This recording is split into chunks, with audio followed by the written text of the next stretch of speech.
But we are live, and so I never have a nickname. It's always my last name. I just get Rob. And Pat, everyone gets your last name wrong, so maybe that's why you're getting everyone else's last name wrong. Everyone calls you Magooey. It's Magooey. Yeah, it's Magooey, but everyone calls me Magooey or Magoo or whatever. So I just accept it. I just roll with it. I'm like, whatever, man. Yeah. Like it could be far worse. That's too funny. Ladies and gentlemen, welcome to episode number 7. This is the after action report from Operation Gunrunner 3 held at the compound last weekend, June 27th, 28th. Thank you everybody for tuning in. And tonight we are joined by special guest. This is himself, Konrad, Nomad, Shourie. See, Pat, I got that. I even asked before we went live, and it just worked out really good. But I just had to kind of grind that in a little bit more there, Pat. Hope you don't mind, brother. No. Like I said, I always mess it up. I mess up everybody. Like our general's last name, I don't even want to say it. Like Chris. Chris is awesome.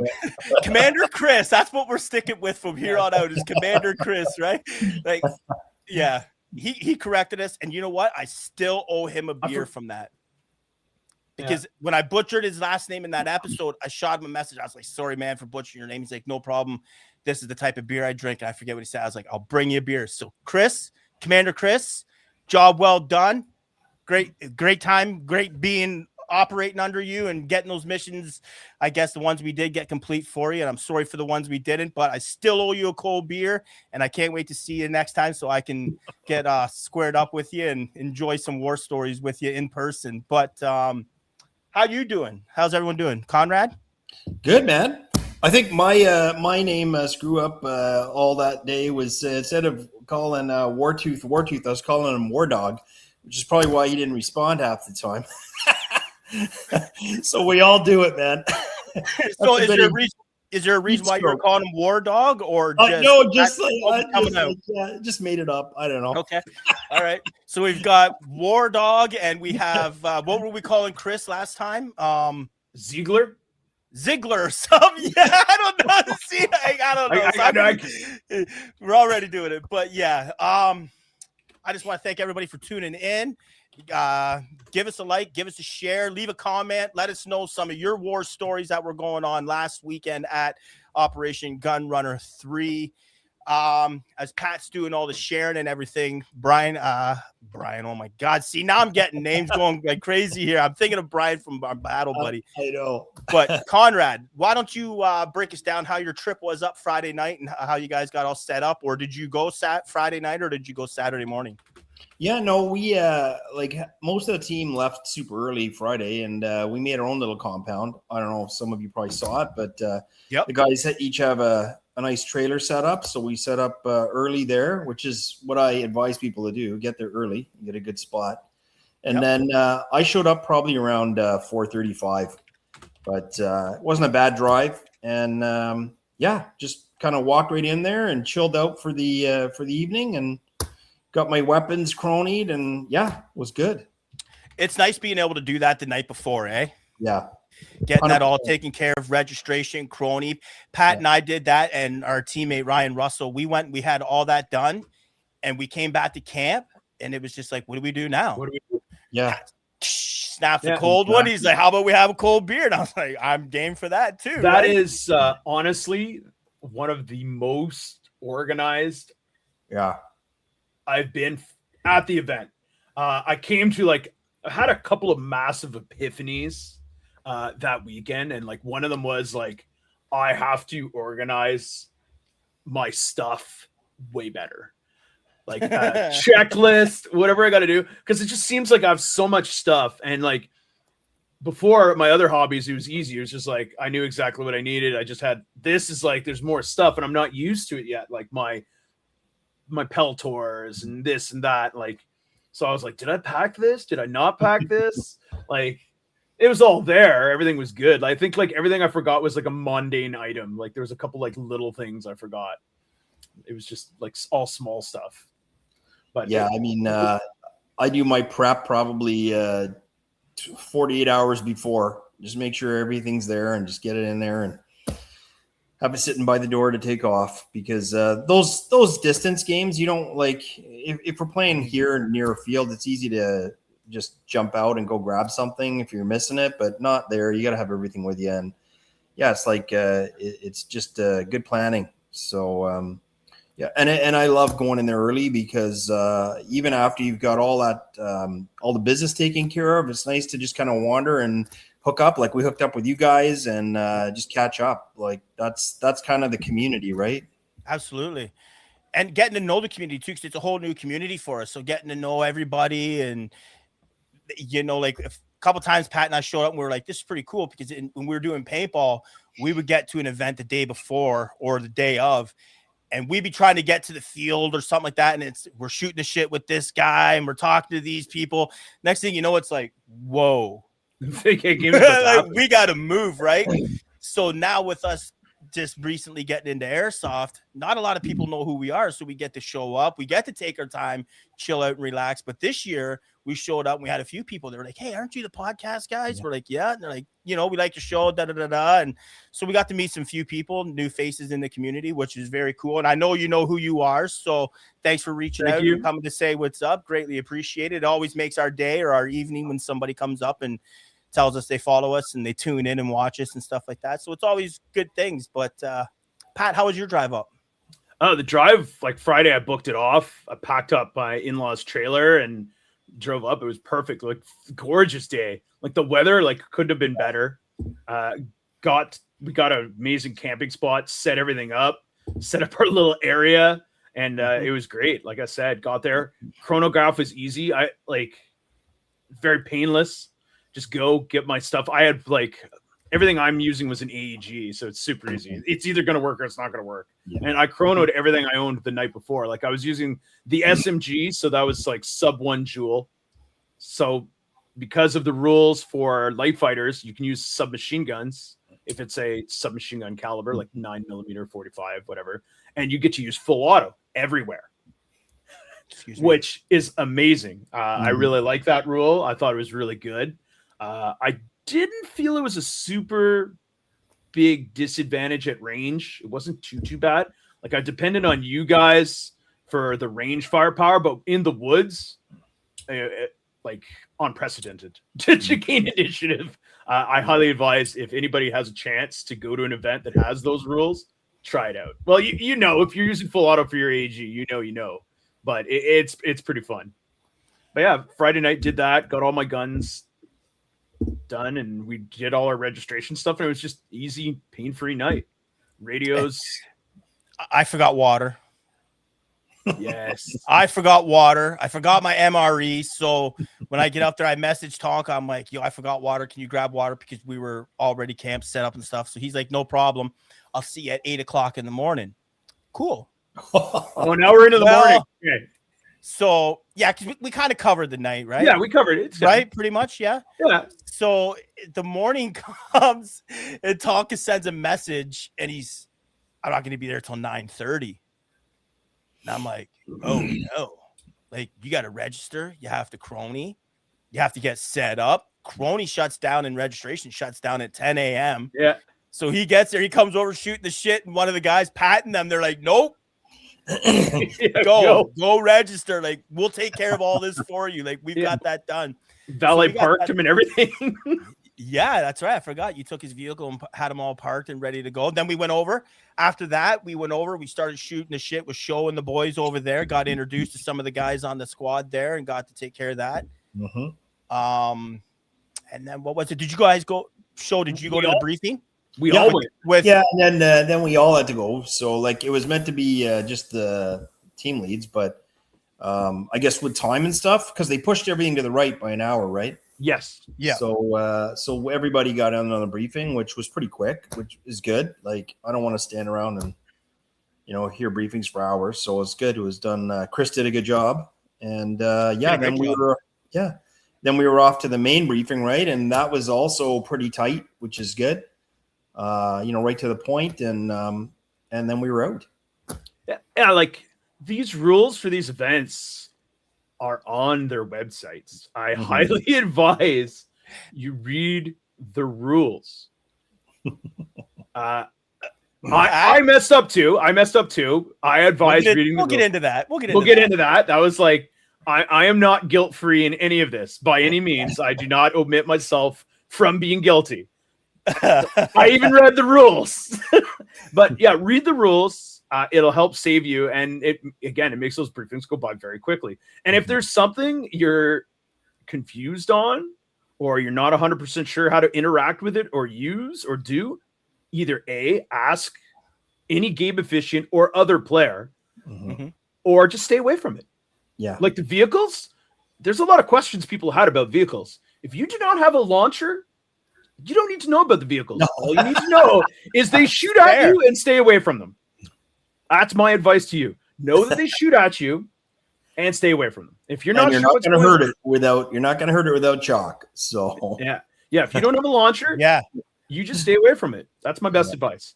If you're not sure how you interact to get props from them and stuff, don't go near them. That's my operating modus operatum. Stay away from the vehicles. Vehicles bad. But you didn't have as much contact with vehicles this year as we did last year, though. No, hardly. I encountered maybe 2. Yeah, I definitely had more encounters with them last year. I had a couple of good ones this year. A lot of using vehicles this year, like not getting in them or on them, but like helping work with them a little bit more this year. Maybe a little bit. I'd say last year more vehicles for sure. I think I was gonna say we talked to them a couple times and got them to help us with stuff, but we didn't really. Well, Brian and I, Brian took one out. He had a launcher. Yeah, he had a launcher, so I was covering him, and he took one out. It was a nice hit, but that was pretty much the only battle we had with a vehicle. Like most of the time, they were either out of commission when we were passing through, or they were somewhere else. I think a lot more people now have launchers. Yeah, I think you're starting to see a lot more players with the capabilities to knock them out, and especially like people 3D printing shells and stuff. Like that's I don't have a launcher, so it's above my pay grade. Like I don't know exactly all the moving parts to it. But yeah, the people are definitely have way more launchers and stuff. Like our squad had one. I think the first year we had no launchers, period.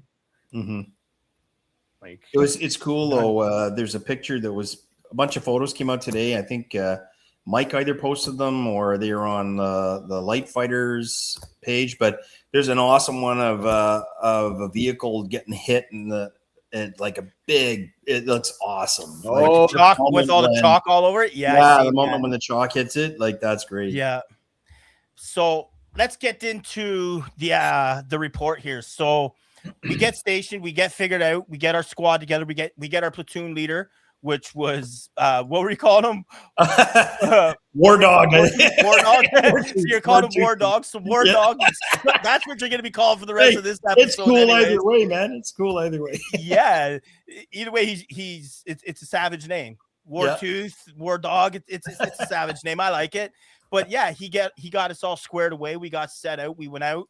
I thought they gained some ground pretty quick right off the start. Yeah.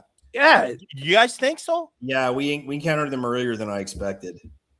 Like considering last year, like what I remembered of last year, like they were pretty deep. They must have booked it. Last year they had the cinematic entry, and they had the whole town was like riding in front of them. If you remember from John's video. So I think that slowed them down last year. So this year, like that's a difference in the story. They got in faster. So that's kind of like the story changing up a little bit. But yeah, they were in, like our beginning was like a big fight for the beginning of the day. Yeah. Like, and I liked how that changed up though, how they switched the opening over to our end this time, because it gives the other team the advantage that we had last year, I guess you could say, right? And let me tell you, I don't even think we were to the gas station yet, and we were already under fire from them. Like they were pounding us. Like we got wiped out. Like we had like 2 or 3 RTBs within the first half hour. Like it was quick, and I was like, damn, like they're they've got our number, right? They're aggressive. They're coming in strong. Their spawn was closer up, I believe. When we talked with Nico, he said their spawn was different than last year, which was fine. Like, you got to change it up. But yeah, it made them, like, I think, closer to the town. He said he liked last year's better than this year's. I don't know. Why? Oh no, I didn't get super into it. Like, I haven't played on green. I haven't played on that side. I would like to talk with somebody who's on the green team to kind of go through and get more of their, like, side of the, like, of what they see in the game. Because like both years, like, what was the first year we chose? We're like, we're going to this Gunrunners game.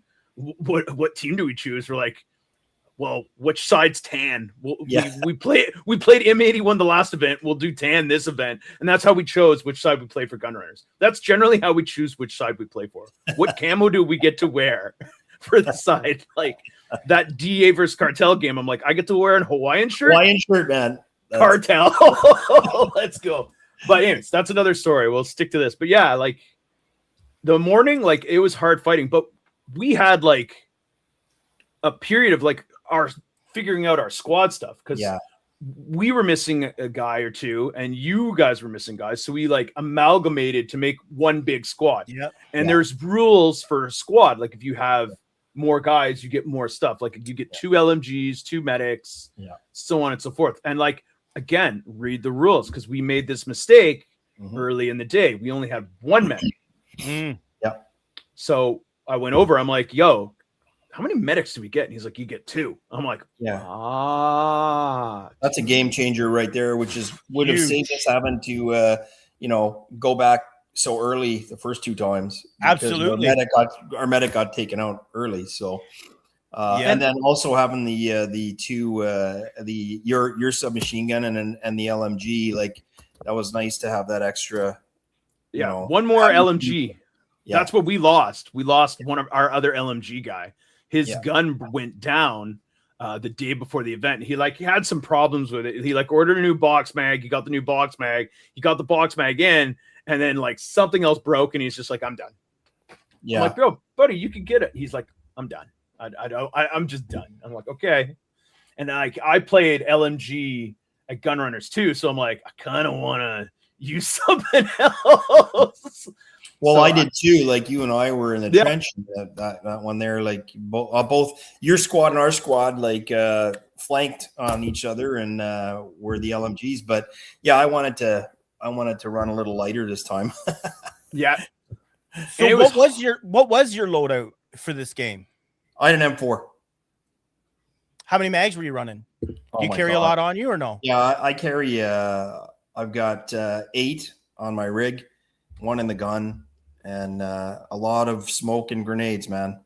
Now, is that just from practice from all the years that you were in the military, and that's the kind of how you carried your loadout then? So you're just come accustomed to that? It's probably more.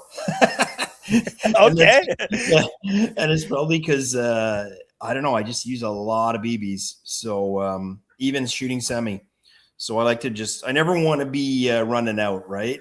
Yeah, I never want to run dry either. My handgun, I've got probably more mags than I need, but yeah, it's better to have more than none. So it's better to have it and not need it than need it and not have it, right? And what do they say? 1 is none, 2 is 1. So you were set and taken care of.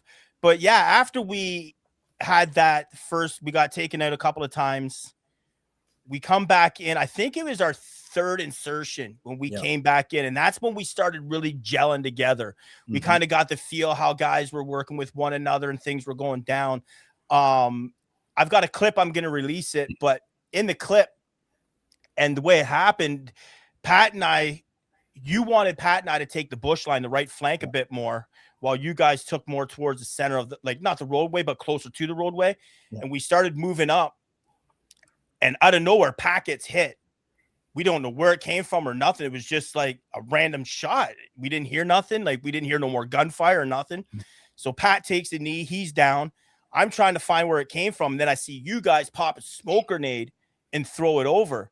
So I was like, all right, I'm going to move in with these guys now. I see you move in, and the same guy that got Pat got you.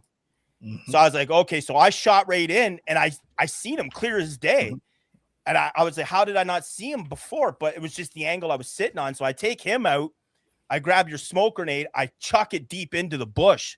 So now it's closer to them. If they want to move it, then you guys got to move closer to us, and we're just gonna pound you, right? And then next thing I know, and you'll hear it in the clip. You hear hit, and I'm like, whoa! Like everyone's gone. It's just me and Brian. So I get down below the berm, and I'm just peeking my head up, and I just see heads everywhere in the bush, like. I don't know, like what, 20 yards, would you say, in front of us? Maybe, give or take 20 yards? Close, yeah. Even closer than that, probably. Yeah, and I was like, holy shit. And I see them shooting at us, and I see like little branches and everything falling off and everything. I'm like, this is insane, right? Like, this is what I want. And then Brian pulls out a grenade, throws one in, boom. I'm like, yeah, that's the trick right now. I pull out a grenade, boom. Brian pulls out another one about 30 seconds later. And then I pull out a couple more, and we had to frag them out of there because it was so thick. And I'm a believer in, unless I have an LMG or an SMG, I don't want to shoot what I can't see. I can't put the firepower down there just on semi like that. So I was like, you know what? If I can't see them, I ain't shooting. Oh, I seen them. I seen lots of them. I seen a lot. And you know what? That was a great fight. And I think, personally, that was our turning point. That's when we gelled together and we kind of seen like, oh, this is what you're about. Yeah. And they were saying you guys were thinking the same, I think, about us. And it was like, okay, we went RT beat after that. And that's when we started getting our second medic into the fight. Yeah. So we went back, and then because who was it? Was it just Ryan at the time? Or no, it was Amanda. It was just Amanda. Amanda's her name? Yeah. So it was just Amanda then that was medicing us. And that's what I said to Brian. I'm like, dig in, boys, let's wait for the medic. And then I look back. And like, that's when you were recording everything, and everybody was taken out. Our whole, like, what was there, like 10 of us or so? And all of us were gone except for Brian and I. You guys were like, no, let's RTB and we'll come back in and we'll resituate this out. So we did, and it came back in. Now, when you were coming into that fight, Pat, when you were leading us, I'll get you to explain what was going on with you. And then when he's done, I'll get you to explain to us what was going on when we were coming up that roadway and what led into that fight. Yeah. Oh, in that fight there? Yeah. We were moving up and we were trying to swing like into the L for like an L ambush. And as they were moving up, they were moving like a little slow. And then we kind of got caught in some bad ground. I got caught flat footed, like way out in the open. I should have swung in like way harder into some cover. And I was just like, oh, I'll just use soft cover in the bush. They won't see me. And then, no, my soft cover wasn't good enough. Like they must have had, like Matt said, maybe it was a sniper or someone with a scope saw me, and I should have swung in tighter to the cover and the tires, and then I got shot. But like it's challenging, like when you're a big squad, like when you're a full like 10 or more guys, like it's harder to move and it's easier to spot you. Like this is something like we had experience with in some of the other games, but we couldn't get 100%.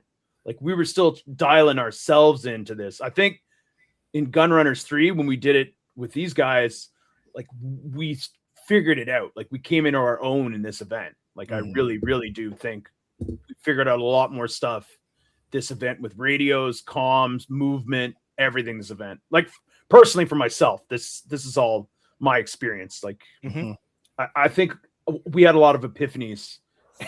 We're just like, oh, this is how this works. Oh, this is how this works. And that's one of the things that made this event so good for me, was like figuring these things out and then seeing the learning, the progression of like the change in like the team and the skill, like as I've been going. Yeah, I didn't see much because I got shot out so quick. I was just trying to swing closed to get in the L to get my SMG into the fight to kind of chop guys up from the side. So it was just the one round you took. That was it. I think, like I said, it was a sniper or somebody, because it was a damn good shot and it was just a solitary single BB. Done. One and done. Gotcha. Shourie, what about you? What was going on with you in that situation?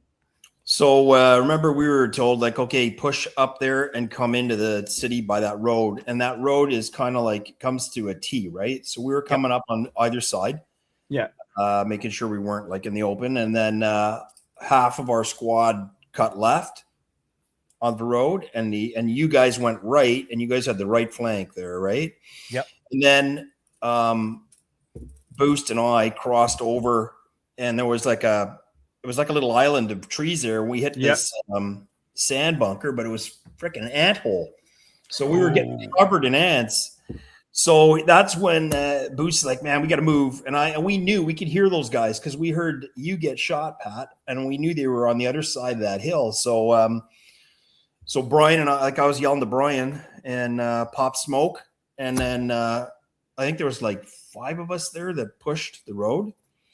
And then I couldn't cut in. You can see Boost in your video, which you'll show later. You can see Boost kind of take the spot I was going to come through, because there's nothing worse than going from daylight towards dark, right? And they have the advantage. So anyways, we break the road in the daylight. So I swung right, kind of about probably where Pat took that round, and that's when I got hit. But it was cool because then I could watch everything. I got to see the whole. It was a really cool firefight. Like, actually, a really cool grenade fight, which is rare. So I like hearing other people's perspective from some of the stuff that we were in, because you know yourself, when you're in a battle like that, or a gunfight or a grenade fight, if you want to say, you're not really processing everything that's going on and everything else around you. You're just kind of hyper focused on the situation at hand, right? So what were you seeing that we were doing right or we were doing wrong, or what we could have fixed up on? Like, did you notice anything like that? It was probably, I'll take responsibility because I'm the guy who told you guys to push the road. I didn't realize the number of them on the other side of that berm. I don't think anybody knew. I thought we were going to come across maybe 2 or 3 of them, right? And we had the numbers.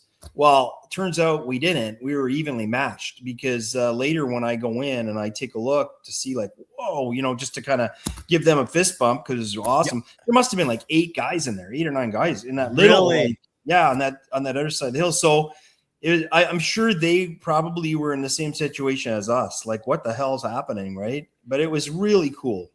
So did we do something wrong? Yeah, I probably should have held a little bit longer, but I didn't want to. I had a lot of ants on me, and I was done. So you got antsy. Yeah. Damn anthill. So did we get them all out of there? We did. We wiped out their squad. Yeah. Nice. Brian, Boost, Konrad. Yeah. Who else was there? Brian Russell was there. Dylan was with us. Amanda. Huge shout out to all of you right there, because that like I said, that solidified what we were all about and what we were going to do that day. And Scotty was there too. Scott's an RCR guy, right? Like a good buddy of mine, also a veteran. Like, he was there too. It was a pretty fun event, but I love hearing your perspectives, because again, like, I'm trying to figure out where all the squad is to make sure we've got that advantage going. But I didn't realize that you two were solo on that side. Like, I didn't realize. So, and that's when we were still working with the one medic. Yeah. And that's when we had no medic with us. And then when I realized, okay, the squad's all here, we have the medic, because like you said, it was Amanda at the time. That's when I looked back and I was like, no, Pat and everyone's all together. Like, we're RTB and like, we're out of here. So let's go do that. And we could have used Tonka's LMG. I don't know. He went to get it at that time. Yeah, he switched after that. Yeah, because that would have been nice to have that LMG on that flank, laying down that cover fire for us. But we were running, like, that's the other thing too, right? Not going to run a squad again and that type of thing without making sure we have an LMG. Right? Absolutely.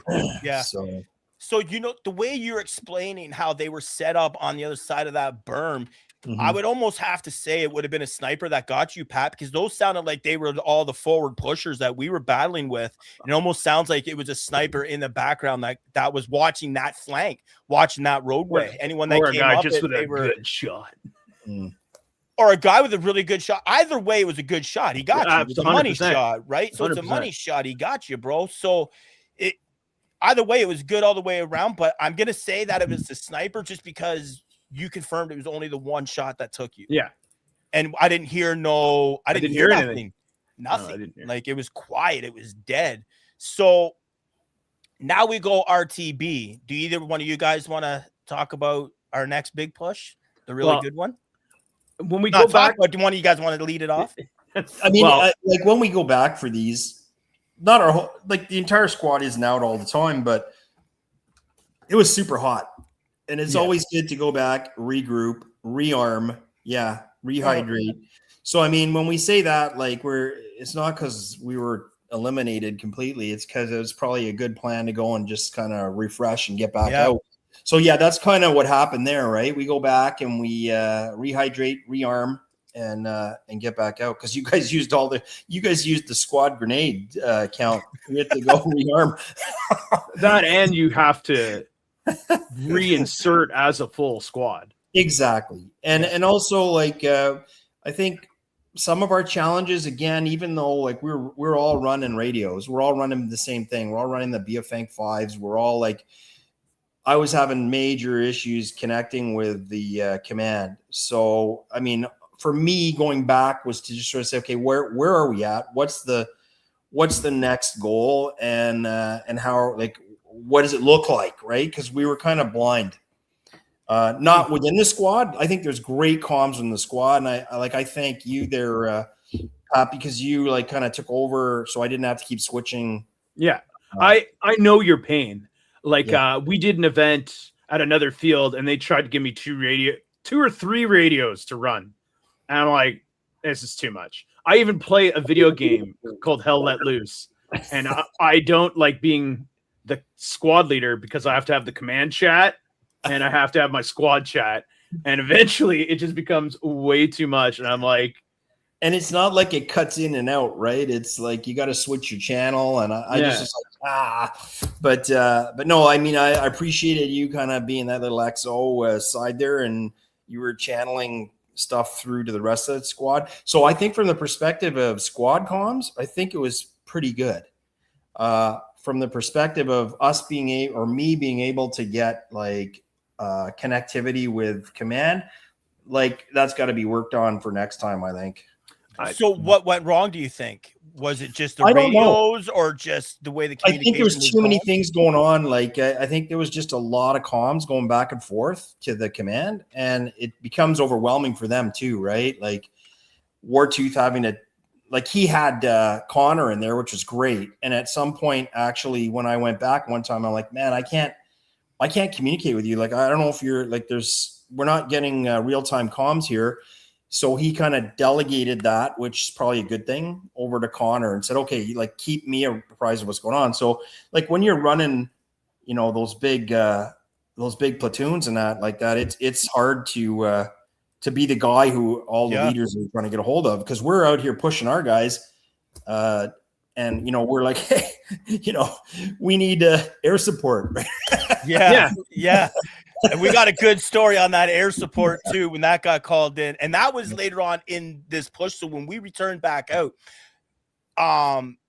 what was the original mission at hand? Was it just to get into the village and take it over? Or what was going on there, Pat, when we went in there?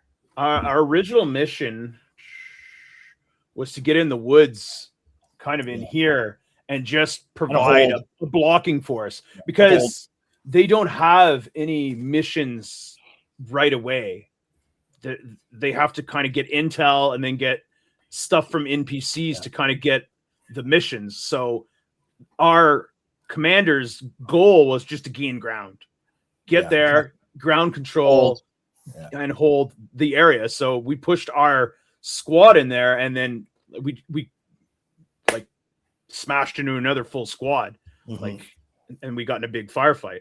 And then we went back to base, went back to the drawing board.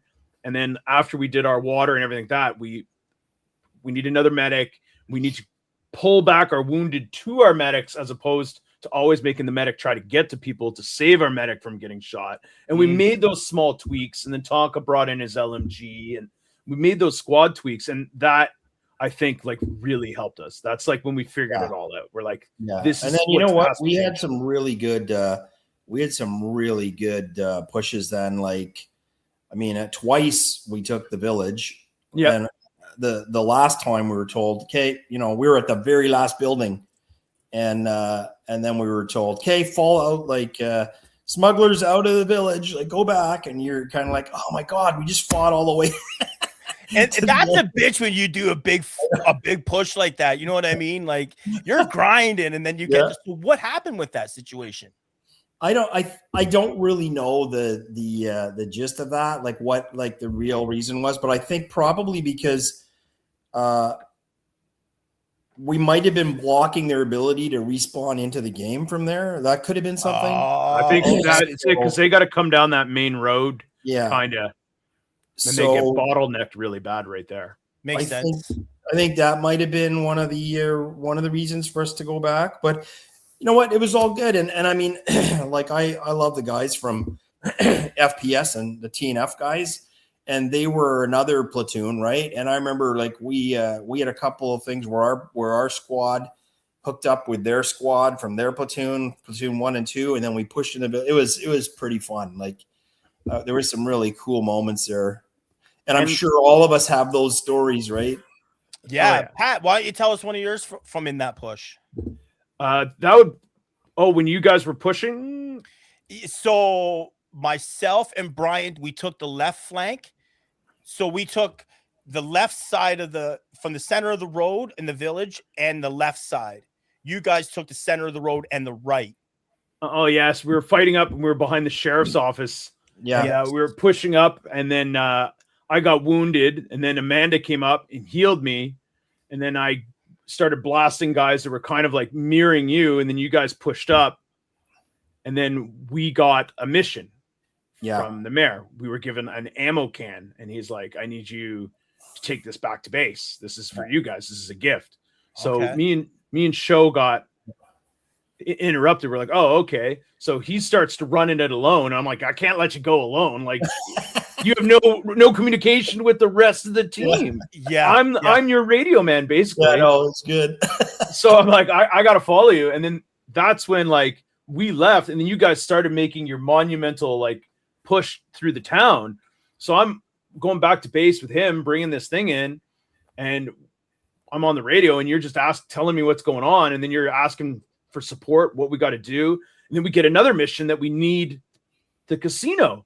And then I just tell you on the radio, I'm like, yeah, Tim, I need you to take the casino, secure the casino. And then you guys go on this crazy mission. And then I just hear you yelling on the radio, and I'm like, I need that casino now. And dude, then, it was tense. Yeah. And then you made it happen. And then you're like, oh God, there's vehicles. They got us pinned down. And then by then we're back at the command tent, and I go to Wartooth. I'm like, yo, man, my boys are pinned down. War Dog. You want to call him War Dog. War Dog. Yeah.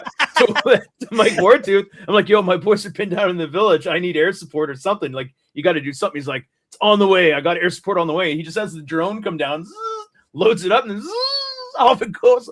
I just go on the radio. I'm like, yo, Tim, air support's on the way. And I'm sure you're like, bro, no, I knew what you meant by air support was on the way. And I'm sitting there, and about 5, maybe 10 seconds after that, I heard the drone. I just look over, and I see it coming right up the road, and then boom, takes out the technical. And that's why I was like, everyone fucking push that casino. And then you're coming across the radio. You're like, nobody inside. Do not go inside. Just get to the casino. Don't go inside. So I was like, we can't breach it. Just get to the casino, and we're going to surround it and hold it down. And man, like in waves, let me tell you, I had Ryan running crazy. Guys, I didn't even know they were down waiting for a medic. And I'm like, Russell, on this guy. And he's like, boom, right over there, healing him up. Next guy's in the fight. And Brian and I were pinned down behind this one building, and we couldn't get nowhere. And there's this guy with an LMG. I thought it was Tonka. And I'm like, Tonka, there's a guy that's pinning us down in this building. I'm pointing out the building and everything. And I like, Tonka, like, acknowledge me, right? Like, let me know, copy, like, I hear you. Yeah, I wasn't Tonka, bro. It was a guy that had a hat on like Tonka. He was shooting an LMG and everything, but it wasn't Tonka. And he didn't have a cigar sticking out the side there? No cigar, no stogie. So I was like, oh shit, that's not Tonka. Okay, we're gonna have to do this ourselves. And then I seen 5 or 6 guys come pushing up that spot on your side. And I was like, guys, I need support over here. They come running over. And I told them, as soon as we come wrapping around this building, you got to watch about your 10 o'clock, 11 o'clock. There's a bunch of guys in there, but I don't know how far in. One guy wrapped it, got hit, pulling back. Ryan heals him up. And then we all just made a massive push, ripped the whole side. And then that's when we got up to the casino. And then you come back across the radio and you're like, new mission. And I was like, 'cause that's when I told you we had the casino. And you're like, new mission. I'm like, what's going on? And you're like, now you got to fall back to the police station. We have an escort. And I was like, holy shit. Like, I'm soaked, bro. Like, the heat's just getting to me, right? I was like, oh my God. I look over at Brian. I'm like, after this, you want to take 20? He's like, absolutely. So we're walking out and he's like, nah. I was like, okay, we're in it to win it, man. Like, let's go. So we went at it. We went back to the police station, had to do what we had to do. And that's when we ran into Andrew Mitchell and the boys back there. Yeah. And I believe that's what they were doing, was running the escort. Yeah. So when they started running that, myself, Brian, Amanda, right? Yeah. So we go into the tree line and there was a couple more of us. I think Boost was there. And we were just down in water, man, like just water on the head. That, like, it was hot. We got our composure, got everything back we're back in it. And we went out hard, man. Like, and that was a crazy fight. Like, everywhere you turned, it'd be like 6 or 7 green over here, done, wiped out, like 5 or 6 green. Like, there was no stragglers of green anywhere. Like, it was I was like, holy shit, we did this. And the cool part about it is, I've always said this, the organizers love seeing the game unfold the way how they picture it. They love to see it going right. And when we were taking over the village, I remember seeing Magic. He's on his 4-wheeler and he stops like right in the middle of the road. And he's like looking back and forth. And he's like, I fucking love this. Like, it was just chaos. It was like controlled chaos. It was insane. And then when I seen how excited the organizer got, that just fueled me up even more. Cause like, we're doing it right. Not just us, green team too, right? We were giving them that action in those battles that he wanted to see. And I can't wait to see what John does with the video, because he's always made epic videos from anything under No Flag 2, under No Flag 3. I don't think I've seen one yet from under No Flag 3, sorry. But past events that he's done at the compound, he's done amazing job editing and putting those videos together. So I'm really excited to see what he has, because he was in there while that push was going down. And I'm telling you, like, green team, you guys put a one hell of a challenge when we were going into that village, man. Pat, I lost you guys. I had no idea that you guys were on side missions. So it was me and Brian, and Ryan Russell. And then we got to the other side where you guys were. We seen Amanda, and we had, I don't know, like maybe 5 minutes, or it seemed like 5 minutes without the green team putting any pressure on us. So what I was doing is I was trying to get Ryan Russell and Amanda to heal as many tan as possible. So I go looking for Ryan. I find Ryan. I go looking for Amanda. I find her. And then when she comes in, I could see, like, not the stress or the drain, but like getting fatigued, I guess you could say. And I was just like, you need some water, like drink some water. Like, without you healing us, keeping us in the game, we can't push no further. And she's like, are you sure? Like, I'm like, no, just take your time. Like, as much time as you need. Same with Ryan Russell. Take your time. Like, because this is a marathon. This ain't a quick race, right? Like, we've got a lot of the day to go. This is only like 2 hours into the game. Yeah. It's like, like we've got like 12 more hours to go doing this. So let's just kind of, and man, like, hats off to our medics. Hats off to all the medics that day that kept on both teams, keeping everybody in the fight, because there was no lack of a battle anywhere that I've seen. So and go ahead, Pat. Other heroes, like, I don't want to forget about it. Like, the NPCs, like, oh yes, made this event. I really can't stress that enough. Like, Gunrunners 2, we were kind of feeling everything out, and we didn't really interact with many of the NPCs. Like, we didn't know what to do. We just stayed out of it. And then this game, we interacted with them. Like, we did the mission with protecting the mayor. We did that mission where we were trying to help the sheriff do stuff with the casino. We went in the casino later on, and I went into that casino, and that lady is like, you don't belong here. We don't like your kind. And I'm just like, I gotta get out of here. This, like, the look on her face was just like pure like hate. I know she's acting. Well, maybe I bring that out in people. I don't know. But I'm just like, I gotta get out of here. I gotta start coming out. You're like, are we going in? I'm like, no, bro. We gotta get out of here. They don't like us here. They do not like tan. Like, we gotta go. So at like, that point, I just went into the casino behind you. You're like, come in, let's see what's going on. We had to leave our weapons outside, and I had a couple grenades on me. And the one guy posting security, young lad there, he's like, you have to put your grenades in here. So I just dropped my grenades in. You come around the corner, you're like, Tim, get out. They don't like us. We got to go. And I was like, what's going on, man? And then a bunch of our guys wanted to go in. I'm like, don't go in. Stay away. yeah. And then we stayed away. But we're missing one mission here from before this. We're missing the escort of the mayor. Yeah. I didn't see what was going on. So you guys were leading that escort. How did we get that mission? So they just came out of nowhere. They just walked down they just showed road up right in front of us. And we're like, okay, what's this all about? And they're like, his CPU guys, his close protection guys were like, hey, we got to get the mayor. He's got a package for your commander. So we just took on that job to bring him in. And, I mean, we had to pass, like, when we're talking NPCs, I wanted to grab the hell out of those hillbillies, the Trump lover guys there. Oh, man. I wanted a mission where we could just wipe those freaking guys out.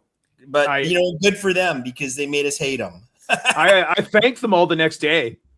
Yeah, we saw them the next morning, and I saw them all, and I'm like, yo, hats off to you guys, because, like, I hated you guys. Like, I was waiting all day to get a mission to shoot all of you. Yeah. You did an amazing job. 67 in between us, and we were in that fob there. I was like, I want to kill these guys.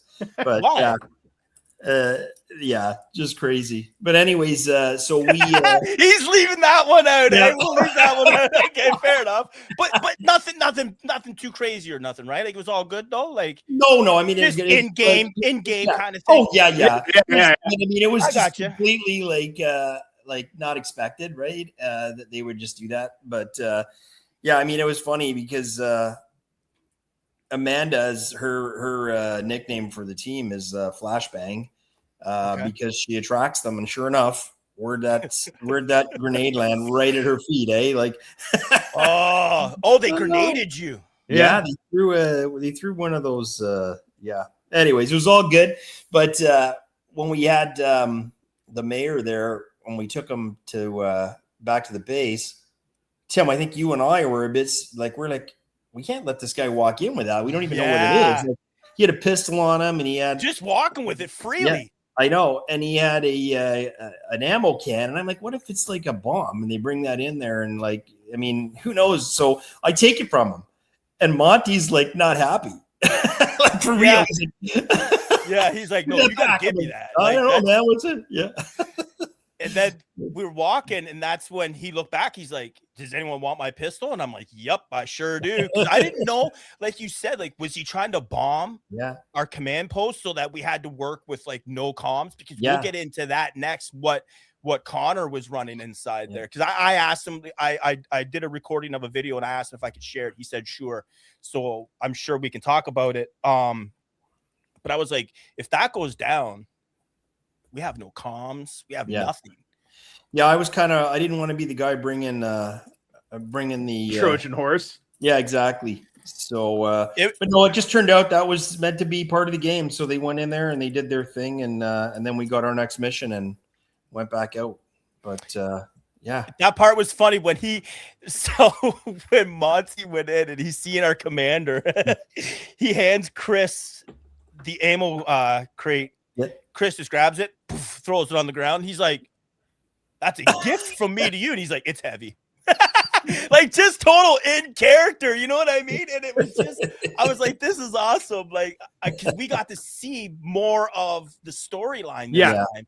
We got more into it and seeing what was going on, and the way they were like going back and forth. And at the trailer park, the candies. the candies. So we could do bribes, right? So for those that didn't make it to the game, you could do bribes with the town folk. You could do bribes with the taxi cab drivers. Pretty much any of the NPCs you could do the bribes, whether they wanted to take the bribe or not. So Pat's like, carry out your Jolly Ranchers. We need candy. And I was like, all right. Minds. So yeah, hearts and minds, right? So I got a pocket full of Jolly Ranchers, and Pat's like, let's kind of like butter these guys up a little bit. So this is before we escorted the mayor.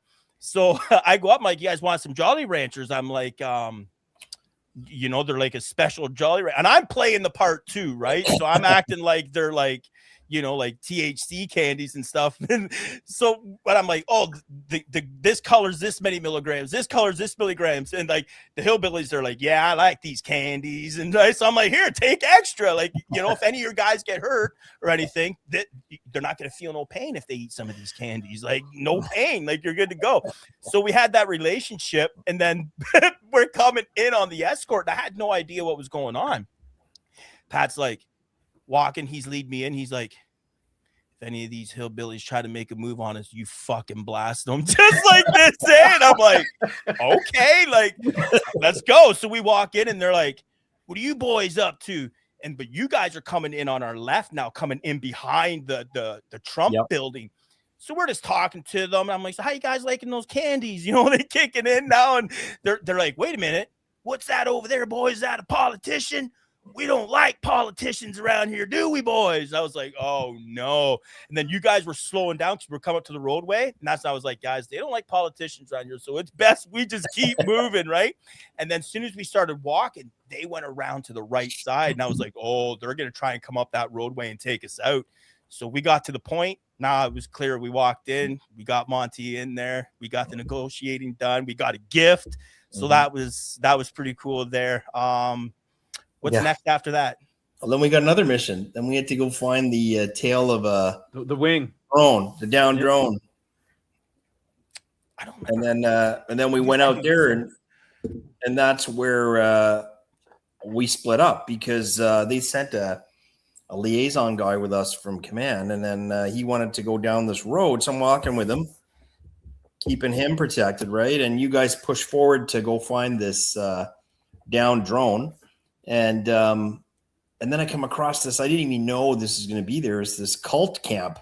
Yeah, the cultists. It was freaky. The cultists, like, really, they did an awesome job. Like walking in there, and it was like spikes with like skulls on it, and oh my god, they were all like in fur, and it was really, it was pretty freaky. So we're negotiating with these freaks. It was pretty funny. Like in the middle, I'm like, what the, where are we, man? What is this? What's that movie? Wrong Turn or something? Yeah, eh? Like something's going on. Like something's going on up here. So weird, what happened? What happened? Did anything go down? So we wanted to go. Well, command wanted to negotiate with these guys, but they wanted some artifacts that we had recovered earlier that were like meaningful to this cult. So then that was what we had to do, is take that message back. If command wanted fuel and ammo, and these guys wanted some painted golden skull back. So that was what happened. So I escorted the liaison guy back. And so I didn't get to participate with you guys going after the tail and or whatever, the down drone, whatever that was. So Pat, what was going on what were we doing when that was happening then? When he was all over there talking to the cult? We were pushing up through the forest, and then one of our guys grabbed the drone wing, and he was coming back, and then we got in some like weird gunfight, and we were just like, everybody just started firing. And then we just kind of stopped because he was running with the wing, and we see people chasing after him and shooting, and then we all just started opening up towards the woods where he was coming from, and then we just kind of like formed a line, started all firing, all hell broke loose, and then like guys started going down and stuff, and then we medicked and picked up, and then we just fell back, and it was like a weird, like it was a crazy little chaotic gunfight that just kind of erupted, and then it just kind of ended almost as fast as it started. It wasn't super memorable. It was just like, not the drum thing though. Yeah, what the heck is going on? All of a sudden, I'm like, oh my god! I just point my gun in the woods and just hold the trigger. I'm like, I'll hit something eventually. I'm in command when they come in with the drone wing, and they're like, "Oh, you're meant to leave it there," and we're like, "No, you guys told us to go get the wing." So we brought this wing back. I think it was off a downed helicopter that was out there or something, right? Yeah, I'm not 100% sure. Like, we just saw a guy, like our own tan guy, running with this thing through the woods, and he's being shot at. And we're like, all right, I don't know what's going on. We start shooting into the jungle. Like, so I took a break at this time. I was sweating bad. I had to go get a change of clothes. Oh, that's right. So I wasn't on the field when this was going down. So I get changed. We come back into the game, and that's when you guys just got done doing that. And Pat, you did a church push. Let's hear about the church push. Like, I've heard, I think this is so. In our last show that we had with Mike, we asked him, what are some of the things that you hope people are talking about a year from now from Gunrunners 3? And I definitely think this is the one Pat is going to be talking about a year from now, because I've heard it a few times, and this story doesn't get old, it doesn't get stale.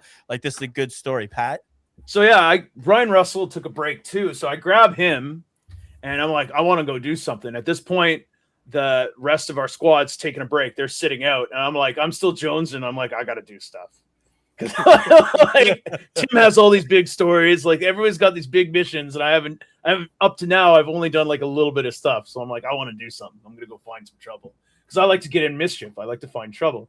So I start walking up and I find this guy. I'm like, what are we doing? He's like, I think we're gonna go to town and look around. And then we start walking, and then next thing you know, we run into Andrew Mitchell, and he's like, I'm like, what are you doing? He's like, we're going to town to break the truce. Like, I didn't hear that part. I didn't hear that part. And he's like, we're going to break the truce. We're going to go cause some trouble. We're going to shoot up some green guys. I'm like, I am down with this. It's time for war crimes. So we start walking to town as like this big posse, and we slowly get into the town, and then we hear shooting. He's like, I think somebody broke the truce already. So we all start scrambling, running into town. And then I run up into the church because I'd never gone in it. And I go in the church, and then I'm looking around. I get up to the top floor, and me and Mr. Russell are up there, and I'm looking, and all I see down in the town is technicals. So there's like this huge battle going on of technicals blasting around and anti-tank, and we're not winning it. Like, it's not going good. Ryan Bell's coming up in that war wagon thing up the town, like one side of the town, and he's just sawing down anyone who moves. And I'm up top with Ryan. I'm like, Ryan, I don't think we're getting out of here. Like, all our guys are dead. Like, give me I got a smoke grenade. I'm going to try to pop smoke, and then we can run. And like, because vehicles can't drive through smoke.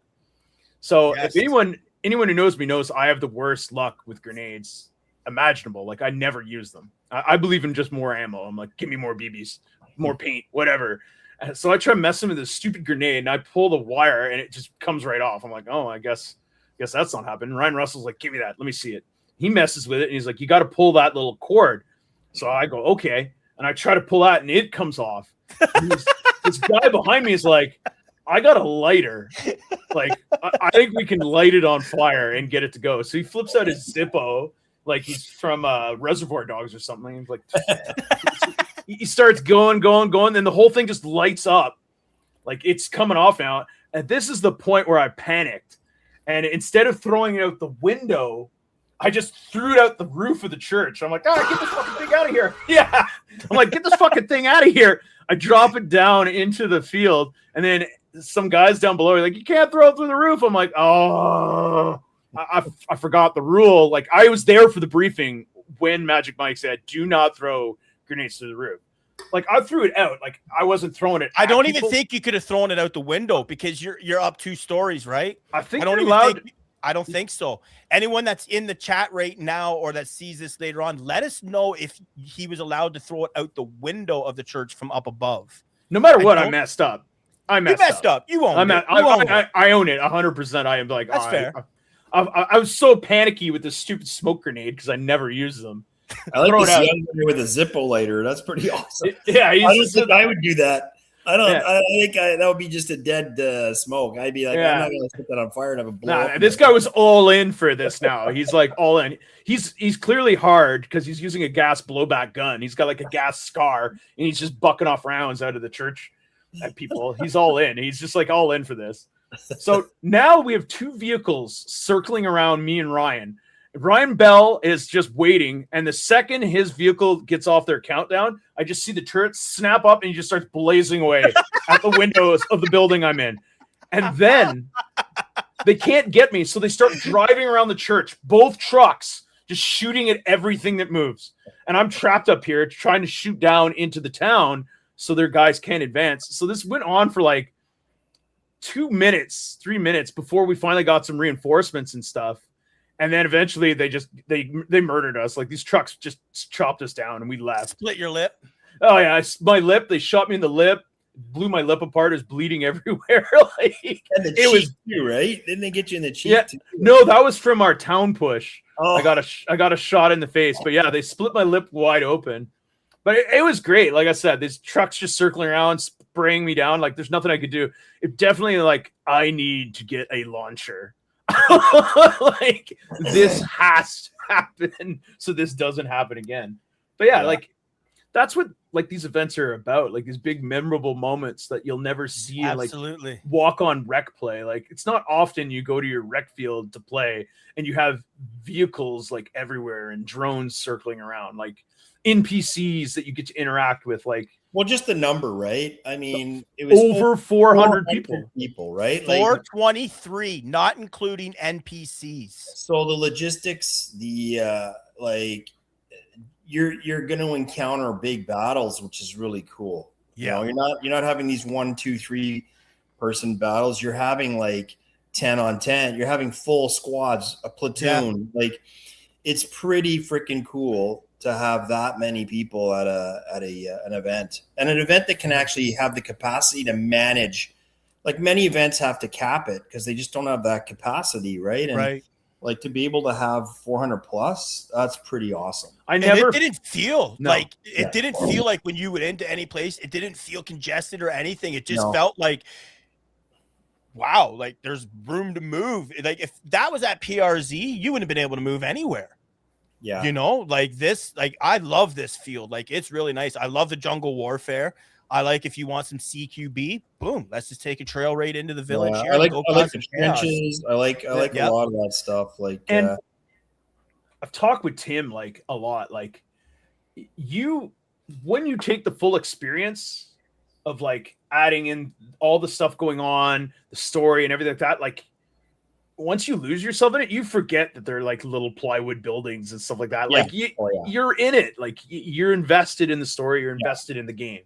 Like when you go play a PRZ, you're just playing a PRZ. It's like they don't even need it. Like, you know what I mean? There's there's more going on. There's more to it. I don't know. I just like it. I really do. I really liked the merger of our two groups. Like for me, that was pretty cool. That like we've encountered each other at different games in different places before.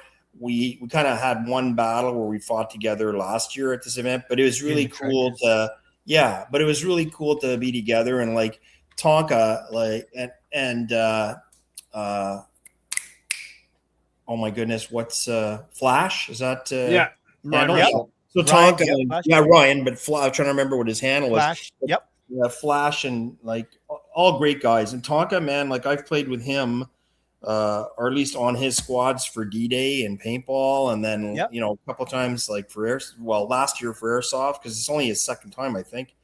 But I really enjoyed like him and I had a couple of stories together. Like, let's hear one.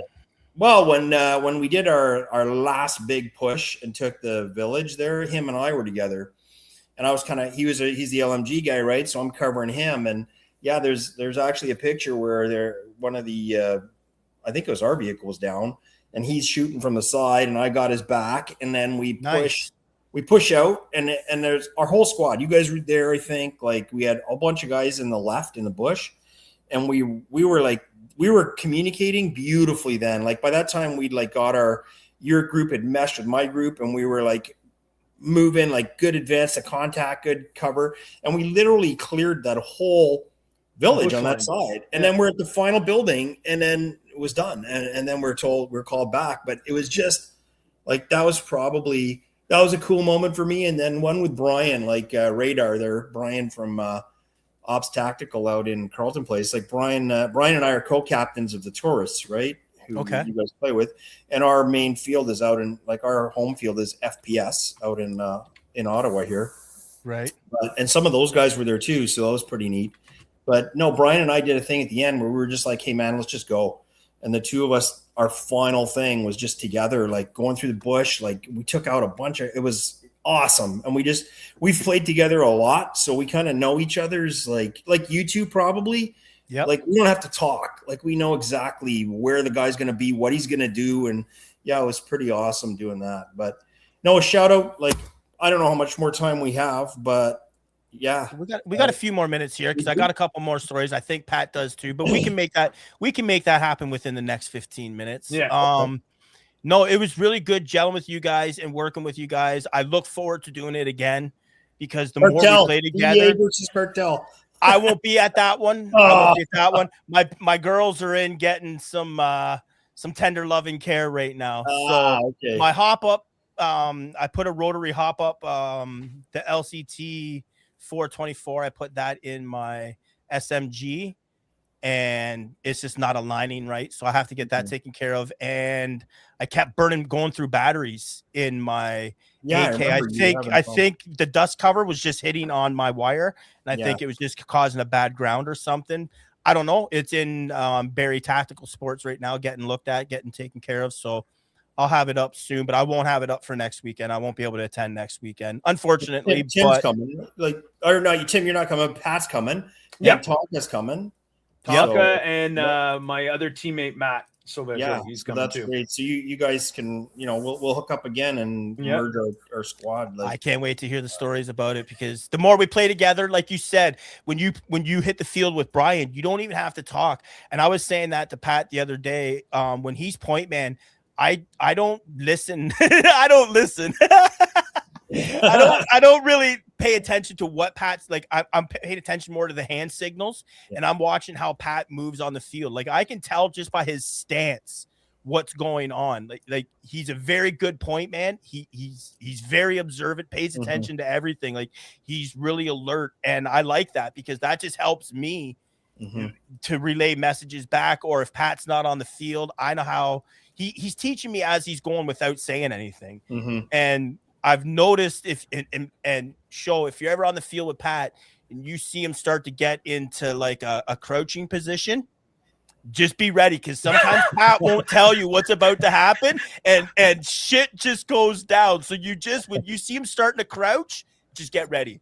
That's like the deer's tail going up. You know what I mean? So when you see that, you know something's going down. Just get your gun ready, which I'm sure it always is. But Pat, so that was your last push, you were saying, right? Show with you and Brian and Tonka. Yeah, Brian and I did that, and then we wrapped it up. It was like probably around, I think, 7:00 at that time, and started to get a bit dark. Yeah, we needed to get some food, and we were just, we're old balls, man. We needed to. We're both in our, past our mid 50s, so we needed to go and take a break, and we didn't have night stuff, so we weren't able to participate in the night. Right. That's probably like where, like, our as a team, like we're gonna have to like try to figure out a way to get that capacity. About half our guys have it, but it'd be nice to have full squad with night vision, and then we'd be able to be more effective. But, that's like a quick side note to touch on right there. Like that's its own subject / episode. It's like, when do you make the jump from like casuals to those investments? Like slowly, like more comms, more this, more that. Like that's its own thing that should be discussed at some date in an episode. 100%. I think comms is 100%. Got to have comms. Absolutely. It's like one of the primary things you should be looking at when you start doing these games. Yeah. But so Pat, Oh, sorry. Go ahead, Show. No. Cool, man. We're good. Okay. Pat, so showing them go off the field, we're back at CP. They tell us peace out. They're heading out. You know, it was good fighting with you and good running and everything. You kind of got let off your leash a little bit here. Like it's time to be back. Wartooth kind of lets you kind of go be McGoey. What happened? Yeah. Well, we had this discussion backstage. Like, moving as a squad is awesome because you're a force on the field. You can enact taking ground, you can hold ground, you can do big missions. But my favorite thing is the fire team. I love being a smaller, little fast-moving unit to go just cause mischief. Well, what do we do? They're like, we don't have very many missions right now, but we have this nose cone we want you to go find over yonder out in enemy territory. It's pretty far over there. I don't know if you're going to get to it. And we're like, I'm down. Like, let's go. So we get together and we try like going to find this nose cone. So we go off on our little patrol and try sneaking around past the cultist camp, and that's where we get in our big ambush scenario there. Where we're lying in wait. We get in a little bit of a gunfight with one guy, a sniper. We see him running. We chop him in two. Like, but now what was confusing about that is because he was running from green, their base, and then he turned back and was fighting the other way. That's why I thought he was tan. And I'm like, no, dude, he's tan. And I'm like looking at him. I'm walking up on him. I'm like, no, he's green. And me, you, and Tonka were like, 1, 2, 3. Gone. So we chop him in two, and then we get in a little bit of action, and then we just go confirm that he was on the other team. Like, I went over and I'm checked. Oh yeah, he's green. He's on the other team. We're good. If not, no friendly fire. Yeah, and then we get in our big ambush, and we get in a pretty substantial firefight that we're in the woods for a good while, like fighting, like 45 minutes to an hour, I would say. Yeah, 45 minutes to an hour just blazing away. Tonka's just hammering down on these guys. I'm hammering into the bush. Like, it was pretty good. That's when we heard the drone fire, man. Yeah, we heard the drone. And I think, I could be wrong, but I think maybe they sent it out for recon to see what we were doing and where we were in this bush, because we were by the cultist camp. I'd say we're probably like 40 yards, 50 yards away from it. We weren't far. And we set up an ambush. Two guys try coming through. Pat smokes the one guy. Well, we think there's two. Pat smokes the one guy, starts shooting at the other guy, and then you just hear, took off my fucking eyebrow. Yeah, Pat's just like just pounding it, right? Pat's like, I'm sorry, dude. He's like, I didn't see your hand go up. He's like, no, it's okay. He's just like, but damn, my fucking eyebrow, man. And then they tried sending like a few guys on our left to try and flank up on us, but Tonka was on that side with the LMG. So they come pushing through the bush, running at us, and Tonka was like, nope, you ain't getting it. So he started pounding him, and then you hear the one guy go, oh, shit, I'm out of here. He takes off running. Well, one of the guys went on a deeper flank and came around, so Tonka had to pull out his pistol and start engaging with him. Like, the guy was that close, and I'm dead. I'm just standing there watching all this go down. And I was like, this is epic as epic could be. You know what I mean? The drone, you still hear it above us. So I think he was trying to, like, flush us out or find us. Then as soon as we came out off the field, because we all got hit, we all got taken out. As soon as we come out to go RTB, we just look up, and there it is following us. And I think it's seen our kill regs. Now, anyone in the chat that was there or later on that sees this, let us know in the comments, can a drone drop a chalk round down on players, or is that strictly for the technicals? Vehicles. I think the chalk rounds are only for vehicles, 100%. And if that's how it is, if it's just for the vehicles, then I think he was just out on a recon trying to find where we were so he could send guys in. Because when we were back there, after we seen the sniper and took out the sniper, we're sitting there, and I see like 5 or 6 guys go by, and I'm like, whoa, wait a minute. I see like 5 or 6 more guys go by with like a matter of feet behind these guys. There was like 12 to 15 players, green guys going by.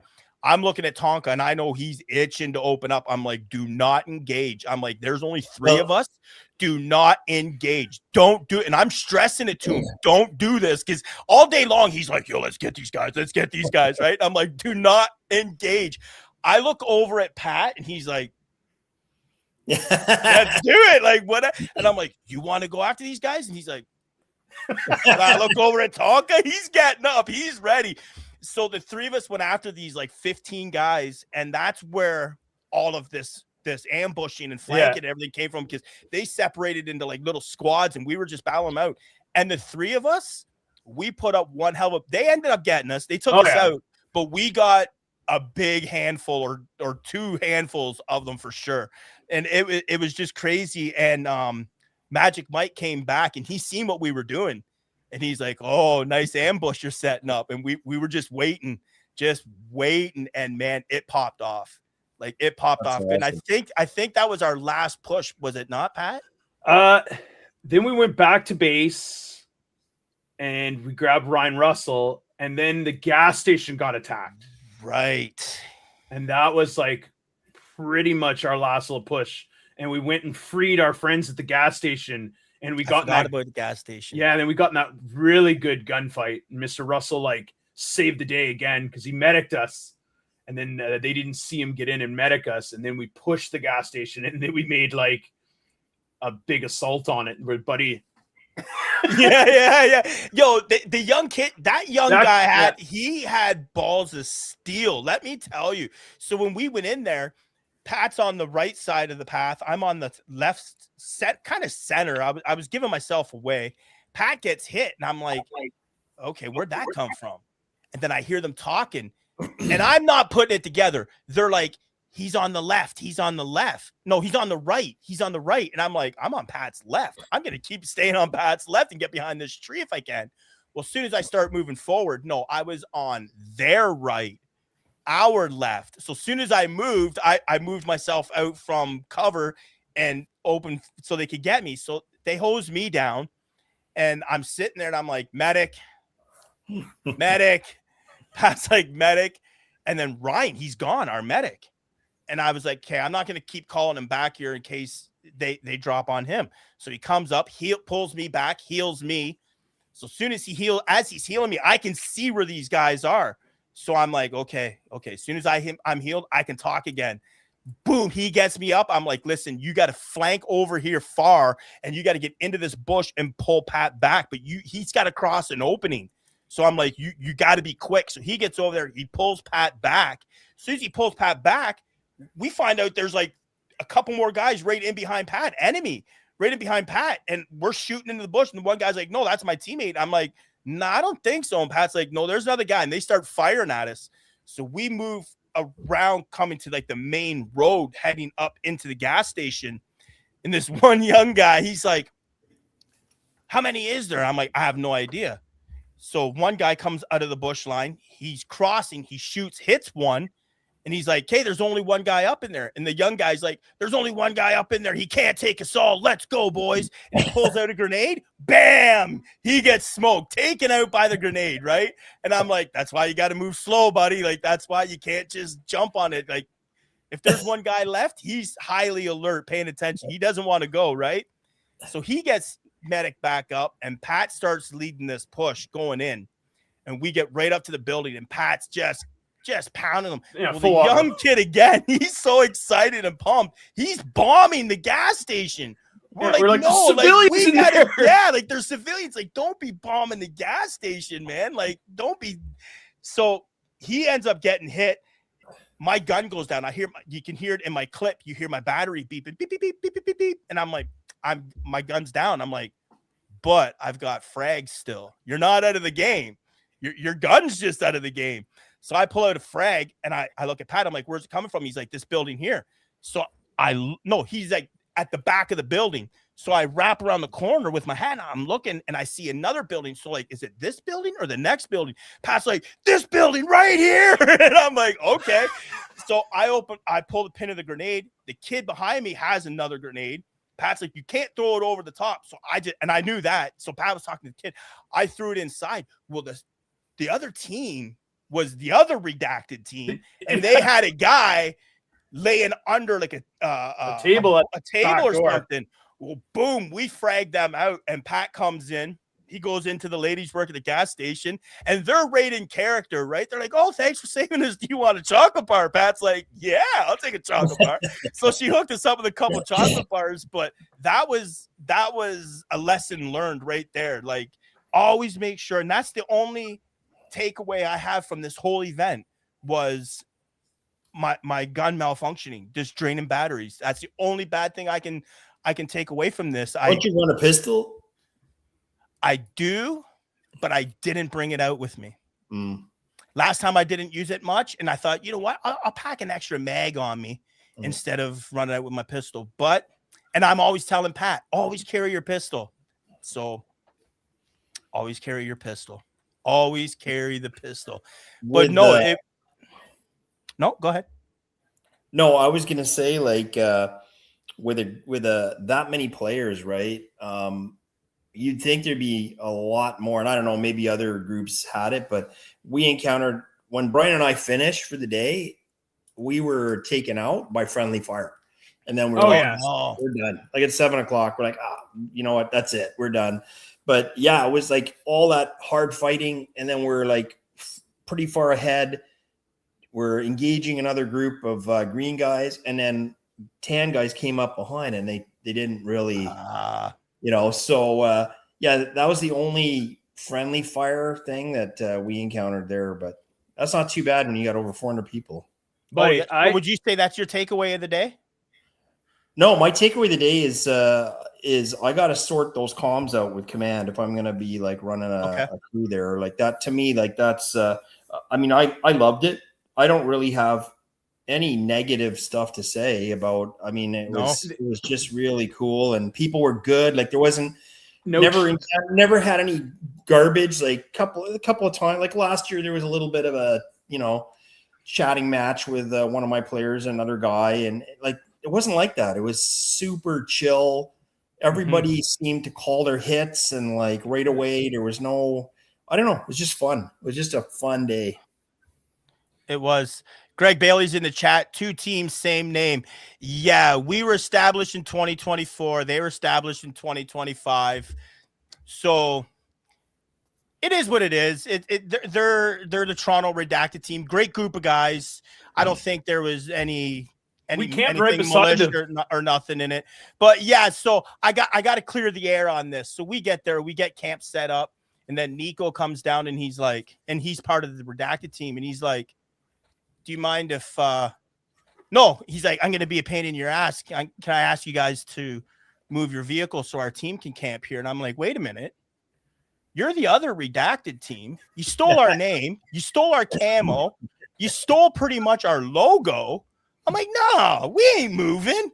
There's a whole spot still there for you. So they still camp there, and great guys, great sportsman team, great sportsmanship, like just great guys. I was just busting his balls, right? But yeah, Nico, that's why I couldn't give up the spot, bro. Like if you look at the Tango logo, it's like 90% the same as my logo, but great guys, just great guys. I don't think there was anything, like I said, I don't think there's nothing malicious about it or nothing. And they call themselves the redacted, the Toronto chapter and everything like that. But a lot of people think that that's us as redacted, and it's like, no, that's a total separate thing. But great people. Pat stole the Tourist.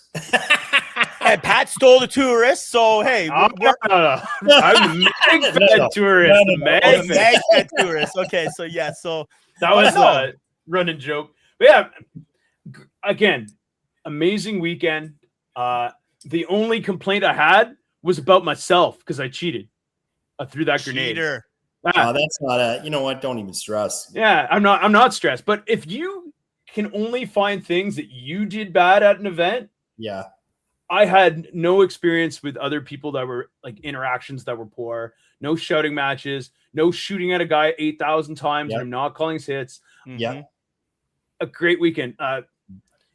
Great staff on top of everything. The hidden refs that were out there, the players themselves, like Force Recon guys, using them as a resource to ask rules. I'm like, is this a rule? Is this a thing? Can I do this? Can I do that? Them lending us their chairs and staging, everybody taking care of each other. Like, yeah.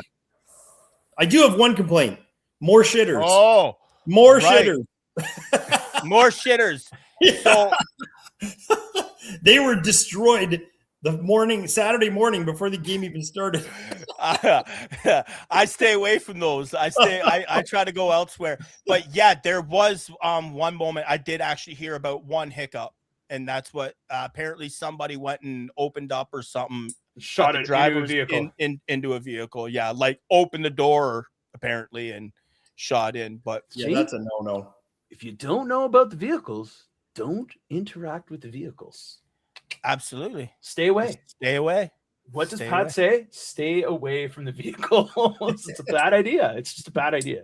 It's too bad none of us did the night thing, because that's a whole other. You'll have to bring somebody on board who actually was out for night. Absolutely, yeah. See how that went. I would love to hear their story about what went down at night. Yeah, it seemed that's like when all the shenanigans goes down. I'm just afraid of like the bush is so thick, the trenches, everything. I'm just afraid I'm gonna wipe out, and I don't want to do that. I don't want to do that. I was a month You're scared. I was off for a month. I'll admit it. I got big, broad shoulders. I'll admit that, man. I'll admit. I'm to see that big something else. Hey, whatever. Yeah, what was it? That's my 74U. We're talking about my gun, right? Yeah. What was it? After Gunrunners 2, I was off for a month after it because I blew my knee out. So I'm not about to do it again at night. I'm like, I'm gonna play all day, and I dialed it back, and it took more breaks. And I didn't blow my knee out, but by the end of the day, I'm like, I think I'm good. We got our airsoft. Like we didn't like I didn't feel deprived. No, and like I think that comes down to when your commanders are putting their platoons and squads and everything together. I think they know who's here for the nighttime, who's there for the daytime. Because I've noticed a couple years in a row now, there's a certain crew that just kind of reserve themselves for later on at night. So I like to look at it like, listen, I know we're not here until we're there until it gets dark. As soon as it gets dark, we're done. But we're going to put in as much work and as hard as we can in those 10 hours or whatever it is that we're on that field. We're going to ball like there's no tomorrow. You know what I mean? That's how we play it too. So I hope our commander understands that, you know what I mean? And so when it comes to future games, he's not like, these guys kind of pussy out and take off as soon as it gets dark. But no, we'll put in all that work we can for our commander. We'll take any mission that he brings to us, anything he wants us to go do. Let's go. We're down for it. Like, let's go. That's what we're here for. But come nighttime, you've got your other hitters that we've kind of helped pave the evening for. I guess you could kind of say. Yeah, they're a different group too. So I mean, they love that night stuff. I mean, I'm if I had the right gear, I'd be out, but without the right gear, it's not fun then. Like the disadvantage is way more. So yeah, that's a whole conversation. Yeah, but agreed. Overall, phenomenal weekend. Magic Mike, the team. I'll be back next year. Yeah, I'll be back 100%. The Light Fighters team, amazing. So now we're gonna rate this event overall, and we're gonna rate it in monster cans. So 5 is the best. Okay. So how many with everything, all with the NPCs and Bree, and I forget the gentleman's name that was with her that did all the work. But Bree, I to my understanding, was the main one that did all the story, like the storyline and everything. Amazing job. I cannot wait to see what you put together for us all next year, because this storyline and where it's going, I'm curious to see if any of the rednecks have a falling out or something. Maybe. I don't know. I just think there's going to be a big twist next year. It'll be number 4, but congratulations to everyone that came out and fought hard. Cool swag too. Like, I don't know who they had do their patches and stuff, but that was pretty cool. Yeah, very nice. Very well done. Good dog tags. So with everything all said and done, I'm going to say 4 monster cans. You're going to go with 4 monster cans. Yeah. I'm just going to say 4 because this twice now I played there, loved it. Love the fact that it's just growing like 400 plus. What's going to be next year, right? And I'm sure they're going to come up with some new ideas. They changed things. They made it a much more NPC intense this year. It's going to be interesting to see how they, top that. Yeah, it'll be a hard one. Yeah, but yeah, I think definitely 4 cans. It's good. It was good. Okay, Pat, how about yourself? I'm just gonna move myself down here. I had a phenomenal time.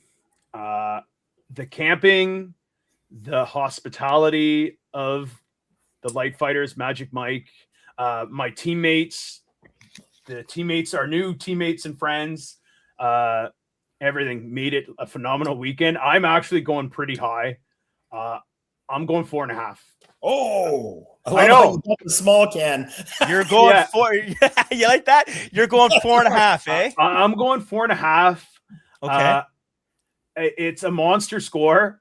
But I think it's well deserved. I think there's a lot of moving parts that people don't see that they got to understand, and I can see it a little bit more because I've been in this a long time, and I know the cost of things. Like the porta potties are each like $250, $500 a piece. The dumpster to take care of all the garbage, all that stuff costs money. I know a lot of the moving parts, and to deal with that many people, to have that much of like a pain-free event where everything goes down pretty good. Where it's like somebody's doing something, you don't see the seams or nothing. Like there's no cracks. It looked like a solid event all around. Any reworks that were done, you didn't see them. They were done. Yeah, they were done quick, easy, clean. A very good event. I'm going 4.5 overall. Like this encompasses like my total package. Like the camping, everything, road trip, everything. Yeah, like again, the only bad experience I had was my own fuck up. So you can't hold that against anybody. It's a monster score, and I'm going with that. I don't usually hand out giant ones, and I'm going with that. That's my score. Well, I'm going to ride with Show on this one. I'm gonna go a solid 4. I'm gonna go a solid 4 on that, and the reason why is because you've got me believing now that nothing's ever perfect, so nothing's ever a 5. Yeah. So 4.5 is what I would have given it if my gun didn't go down. If my gun wasn't draining batteries and fucking up like that, I would have given it a solid 4.5. And that's encompassing everything, like the road trip up, everything, the road trip home, the NPCs, the battles, everything, man. Like it was just well put together. It just keeps getting better and better every time we go. Mind you, it's our second one, but still, you can see when we had Mike on the show before, and he's like, "Oh, you guys are going to see some changes this year." Some like, I want to tell you, but I can't. He nailed it. Bree, she nailed it. The referees, the hidden referees, all the staff. Mike, when he gave me a ride out to get my change of clothes, we stopped off on our way back in, and he had some of his guys from work that were there checking it out. And they were like, man, like this is amazing. And Mike was telling me on the way back, he's like, they hear me talk about it all the time at work and stuff. He's like, so now I wanted them to experience and see it. And they were just like, this is amazing. So to hear people that aren't even an NPC or nothing, I think they were just maybe helping getting the game started because they were leaving.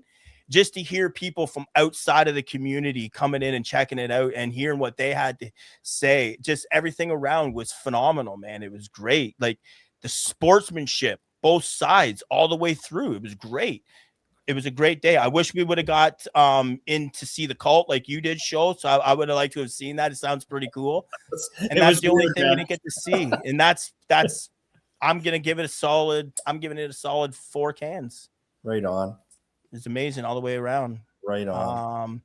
Show, before we take off, is there any shout outs or anything that you want to do? Absolutely. If you don't mind, like we got a bunch of sponsors for our crew. So let's hear it. I'm gonna, take a selfish shout out for them. So first of all, my team, like the tourists are the best. We're like a family and I love them all. Ops Tactical, Brian's place. They do a lot for us. And it's great to have like somebody on the team who actually runs a store.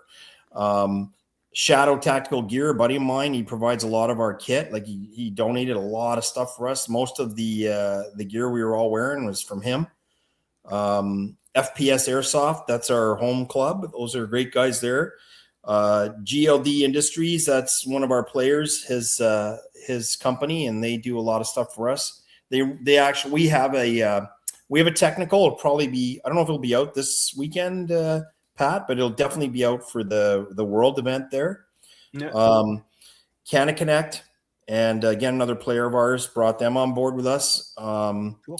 Victor from Raven Elite, and Jody Middick. I don't know if you guys know him, the sniper, lost both legs in Afghanistan. He has a coffee company, good buddy of mine, Green Army Coffee. Mike Kellnan, who runs the Swords and Plowshare Museum, he donates a lot of his vehicles to these events.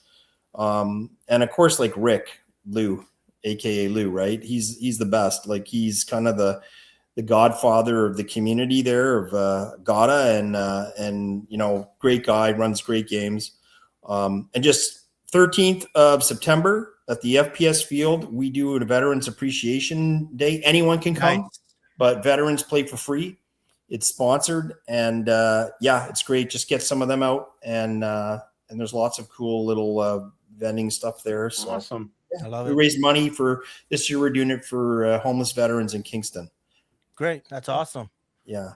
But thanks for having me, guys. Like, thank you. Absolutely. Great, thanks for joining us. It's always good to hear other people's battle stories and perspective on the day or the weekend, I guess you could say, the event and how things went. Pat, you show when we're done here, don't take off, to stay backstage. We'll shoot the breeze for a few more minutes. But Pat, you want to take us out? Yeah, just thank you everyone for tuning in. Thanks for coming in and talking to us at these events and sharing your stories. We love it. We love helping you out. Yeah, just great community, and thanks for accepting us and showing us the ropes, letting us try out different toys and things and playing with us. Thank you, show. Like, it's you guys make the experience and the journey. Like, it's not about us, it's about everyone else. Like, that's why we're here. Like, we just want to go try things out and play. We're not here to, I don't know, make $1 million. Yeah, we're not here to make $1 million or on a podcast or something like that. Like, we just do this because we love it and we have a good time. That's it. It's just two buddies having a good time and sharing their journey. That's what it's all about here. But yeah, thank you everyone else. I'm going to stop rambling. All right. Well, everyone, thanks for tuning in tonight. Thanks for everyone that left a comment, gave us a share, gave us a like. I guess we'll just see you guys on the front lines on the next one. Yeah. All right. Take us on out here. I'll end this